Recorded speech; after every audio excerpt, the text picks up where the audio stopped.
This is another one of those moments. You remember last week I mentioned that sometimes evangelicals get put in boxes that we frankly don't want to be in. If you turned on the radio and you heard somebody quoting that, you didn't know where it came from, you might think that they were politically on the opposite side of where many of you are. But this isn't a verse or a statement or a question about government.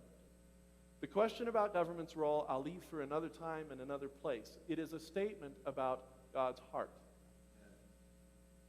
It is a statement that says that we are not to trample upon the poor and to deny justice to the oppressed, that we are not to sell the righteous for silver and the needy just so we have a better pair of sandals so when we walk on their heads we won't get hurt.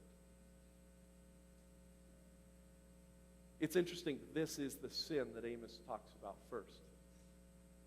This is the sin Amos immediately jumps on. It's true, he goes on and he talks about sexual immorality. It's a lot like James. He talks about caring for people and he talks about remaining pure.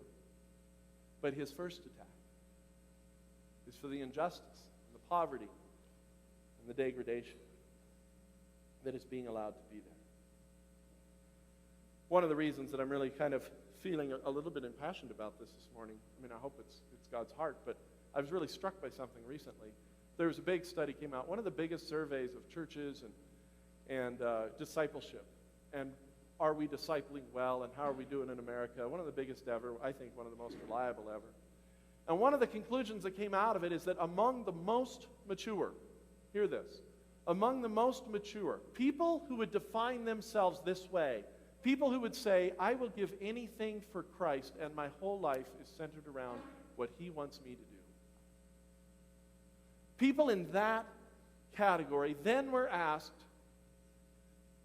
in your love for God, how do you feel? And they said, I feel like I'm growing. I feel like I'm moving. I feel good.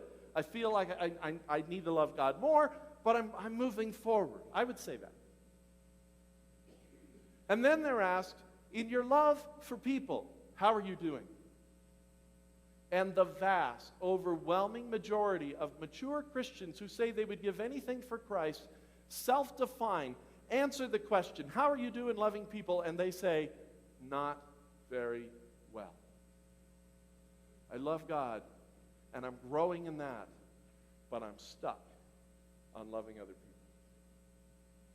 There's something terribly, terribly wrong with that. Now, I applaud the honesty, and perhaps some of it is that the more mature people are being more honest. That's a possibility. Maybe they're just willing to acknowledge how hard it is to love people and what's being called of them, but there's a disconnect here, isn't there? A disconnect that obviously the Lord never intended.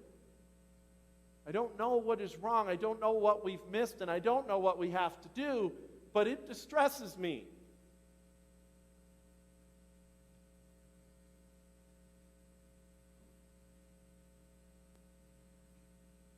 Teacher, which is the greatest commandment of the law? And Jesus replied, love the Lord your God with all your heart and with all your soul and with all your mind.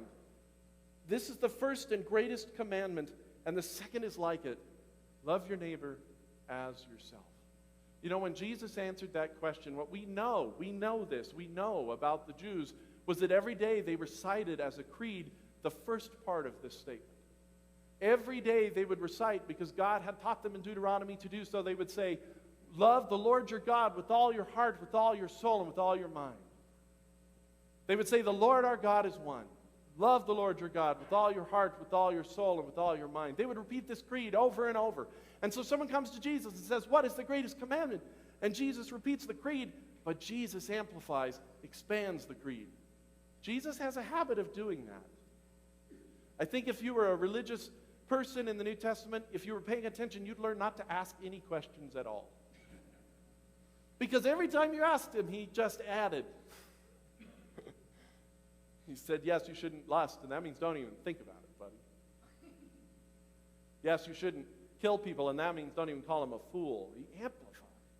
And in this case, he says, yes, love the Lord your God, but he adds to the creed. Love your neighbor as yourself. And when you read books like John, you can almost hear the early church adopting this creed as a creed. It's now, the Lord your God is one, therefore love the Lord your God with all your heart, with all your soul, and with all your mind, and love your neighbor as yourself. And what is religion that is faultless and pure? Taking care of widows, taking care of orphans. I'm going to come back after my wife talks here a little bit, introduces you to compassion, because again, I simply point out, I will say this. We live in the world of massive information, do we not? We all travel down the information superhighway, and the truth is, most of us missed our exit. And we are getting run over by the semis and the Mack trucks on the information superhighway. And we hear so many things. We know what's going on all over the world, don't we? I could ask you, name 3 places where little children are starving, and amazingly, every one of you could probably do it. Because we know, because we hear all of it. And sometimes, I think sometimes we get so overwhelmed we just stop caring altogether. Because what can I really do? This morning, there's actually a very practical answer to that question. It's not the only organization out there, but it's one I trust for having been involved with for years, since 1991. Whatever that is. Jeff? Thanks. For 18 years. Hey, I can't talk and think at the same time. Give me a break. Thanks. That's good. I was just testing her. For 18 years. So when she comes and talks, this is a practical possibility. After she talks, I want to come back. I want to talk a little more specifically about the heart of God. I want to show you Jesus.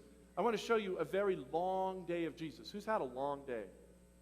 And then at the end of that long day, somebody needed you. You ever felt that? And you just wanted them to go away? I think Jesus felt that. Jesus, of course, you won't be surprised, did the right thing. But we'll come back. We'll talk about that. We're going to show you a little video, and then my wife's going to come on.